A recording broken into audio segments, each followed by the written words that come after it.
mooy tey ñëwoon nañ pour xool terre bi normalement fi la ñu waroon nekk ba 15 heures pour xool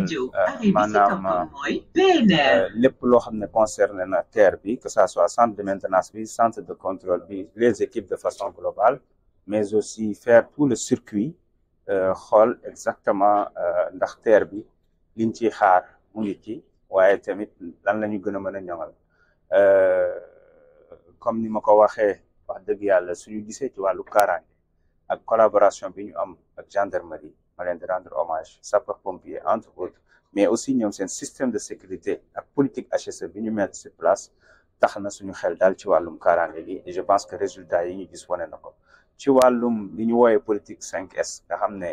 géré na à la fois sécurité géré na qualité de service géré na salubrité entre autres lépp tout est en ordre tout est bien rangé tout est propre donc loolu dafa nekk loo xam ne dañ ci war a jànge te ñi koy def di ko réaliser nekkul ñeneen ñu dul ay Sénégalais ça veut dire que c'est possible te dafa war a inspirer tous les autres secteurs fu ñu mën a nekk ñu sàmm ko ñu jëm ci wàllum sàmm alam gi système de transport bi nga xam ne électrique la entre autres mais aussi seen ay processus ak seen ay mode d'opération permettre na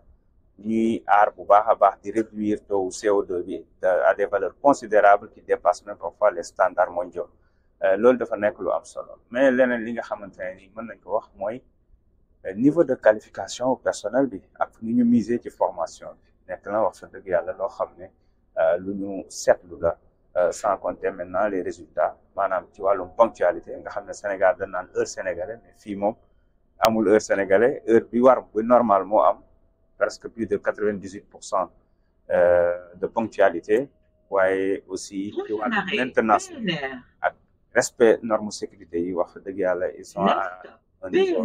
boo xamante ne ni mën na inspirer d'autres di wax ni am na quand même yenn point d'amélioration yu war a am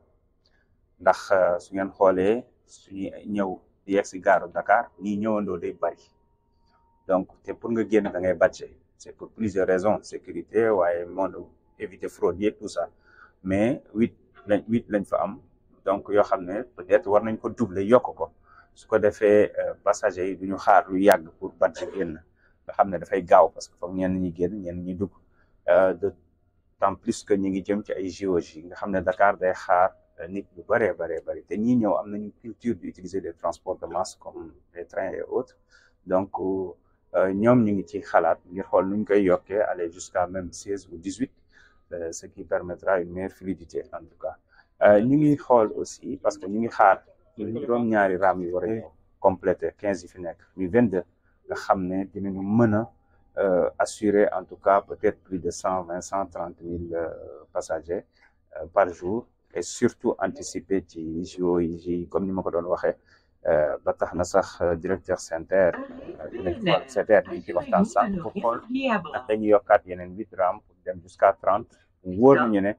parfois dinañ mën a assurer jusqu'à 300 000 voyageurs jour parce que loolu dafay jouer ci sécurité routière bi day tax nit ñi di gën a jël transport de masse yi nga xam ne c'est sécurisé bàyyi li nga xamante ne ni mooy xëy na yeneen type de transport yi wala sax gaare seeni oto Dakar bañ a xam mu am une meilleure mobilité il y a des plans d'aménagement aussi des gares yi nga xam ne ñu ngi ciy liggéey ak collectivités locales yi mais aussi di ci liggéey ak yeneen services yu nekk ci suñu tutelle comme CETUD et autres pour xool naka la ñuy repenser système de parking yi aménagement yi naka la ñuy développer aussi les activités autour des gares entre autres donc loolu yëpp vraiment am na ci schéma directeur yoo xam ne ñu ngi ciy liggéey et je pense que su paree dina gën a yombal mobilité urbaine bi en toute sécurité. Nous avons démarré la visite par la gare de Dakar. Nous avons pu suivre tout le processus, ne pas dire le circuit du client. Ce que nous trouvons intéressant en termes de qualité de service, en termes de customer service, mais aussi en termes de politique 5S. Nous avons été agréablement surpris parce que c'est aujourd'hui nous devons tous nous orienter vers ça, la politique 5S, mais surtout aussi les normes de sécurité. Un point marquant, c'est la salubrité. C'est à un niveau quand même exceptionnel qui doit tous nous inspirer au niveau de toutes les gares pratiquement. Nous avons rencontré le personnel, que ce soit au niveau du control center, que ce soit au niveau de la maintenance, mais aussi les autres équipes. On a eu droit à une belle présentation des différentes équipes allant de la sécurité jusqu'aux finances, en passant par les RH, en passant par la maintenance, que ce soit du matériel roulant, que ce soit des infrastructures. Et ce que nous avons pu noter, c'est qu'en termes quand même de chiffres, aujourd'hui, ici, à plus de 51 millions de passagers depuis le début de l'exploitation, 3 fois plus que la population sénégalaise, mais aussi en termes de ponctualité, pratiquement plus de 98% de ponctualité, et surtout ce qui est éco, disons, en termes de CO2 quand même, ils sont à des normes supérieures quand on regarde dans le domaine du ferroviaire. Ce qui nous fait dire que quand même Destination Diamniadio, prochain arrêt, travail remarquable qui est en train d'être mené par les équipes de la CTR, mais aussi de la CENTER. Et l'autre volet, c'est quand même le transfert de compétences pratiquement et même de technologie avec du personnel qualifié, extrêmement bien formé, avec des refreshing sessions qui continuent tout le temps. Donc aujourd'hui, nous sommes en train de nous rendre à Diamniadio. Nous avons même dû écourter notre voyage, comme vous le savez, à cause de l'accident qui a eu lieu au niveau de Ndande. Et là, nous devons nous y rendre très rapidement. Mais nous allons revenir continuer cette visite-là au niveau du centre de maintenance, mais aussi au niveau des SMR, etc. Il faut noter qu'ils sont dans une politique, dans une démarche d'amélioration continue. Effectivement, il y a des points à améliorer, par exemple au niveau des gates pour sortir de la gare, par exemple au niveau de la gare, on note quand même un certain temps d'attente. Donc les guichets doivent être peut-être démultipliés, ne serait-ce qu'en vue de, comment dirais-je, de l'augmentation des flux, parce que nous allons acquérir cette nouvelle rame, ce qui va nous amener à 22 rames, donc normalement une augmentation considérable du flux de passagers, ce qui fait qu'il faut anticiper, installer d'autres exutoires automatiques, ce qui permettra de réduire le temps d'attente. Il y a aussi les JOJ à venir et il faut anticiper parce qu'il faut repenser le système de transport à Dakar. Il y a beaucoup de projets sur lesquels nous sommes en train de travailler, que ce soit le transport intelligent, que ce soit le management digitalisé, que ce soit la cohérence et l'intermodalité entre le TER, le BRT,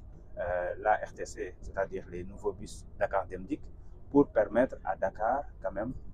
d'être mobile durant ces JOJ parce qu'on va accueillir beaucoup de monde. Nous sommes même en train de réfléchir sur la possibilité d'acquérir aussi de nouvelles rames pour aller jusqu'à 30 afin de pouvoir vraiment atteindre comment dirais-je, la vitesse de croisière et avoir le maximum de passagers possible et surtout, encore une fois, assurer la sécurité routière parce que ça nous permettra quand même de basculer beaucoup de citoyens sénégalais, particulièrement de Dakar, vers les transports de masse qui sont beaucoup plus modernes, qui sont beaucoup plus sécurisés, mais aussi pousser les autres à viser l'excellence, à se réinventer et quand même à procéder à un renouvellement adapté de leur parc.